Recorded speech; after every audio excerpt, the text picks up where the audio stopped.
So a lot of times people ask me, how do you know if your child is struggling emotionally? One thing I tell people is that any child going through a divorce is probably going to have some kind of emotional struggles. And it's very important to me that when you are going through your divorce, your child has somebody to talk to, such as a therapist or the school counselor. But there's other signs to look for. And the main thing you need to do is see if your child is behaving different and what are those new behaviors and how might this divorce be impacting your child. But I think the most important thing you can do for your child is to get your child a therapist, and that's somebody they can talk to and express their feelings to. Oftentimes, people ask me, should we tell our children everything about the divorce? And my answer to that is no. They are still children. Their brains are not as developed as we are as an adult. And plus, two, this is not their battle to fight at all. They need to still be able to be children, to be happy, to have as few worries as possible. So, no, I don't think you should tell your children everything about your divorce. Sometimes people ask me, what can we tell our children about the divorce? And obviously, at some point, you're going to have to tell your children that you're getting divorced.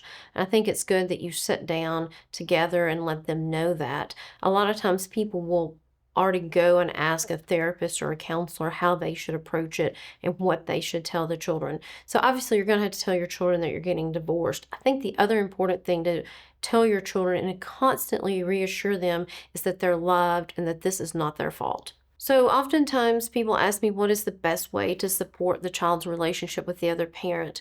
It's important to keep in mind that you don't need to talk negative about the other parent. That child should feel free to be able to have an open and loving relationship with the other parent. And a lot of times I see cases where I have people who are really good co-parents, and that may go as far as buying the other parent a birthday gift or a Christmas gift or a Mother's or Father's Day gift. I'm not saying you necessarily have to do that, but the more comfortable your child feels that they can be open in both homes, the better that is for your child. People ask, should they enroll their children in therapy during a divorce? That case depends on your children.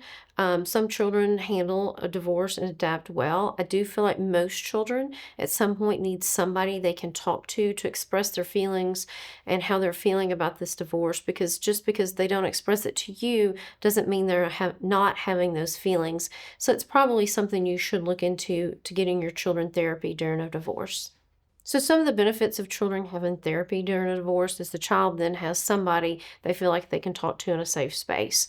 A lot of times in a divorce, the child will feel torn and like they have to pick sides or they don't want to choose either side. So it's really important to have the child in therapy so the child can express those feelings to a neutral person who can hopefully then give feedback to the parents as to how to move forward and what's best for that child. If you need help with co-parenting issues that might arise during a divorce with your children, please feel free to reach out to us at Mandy Hancock Law.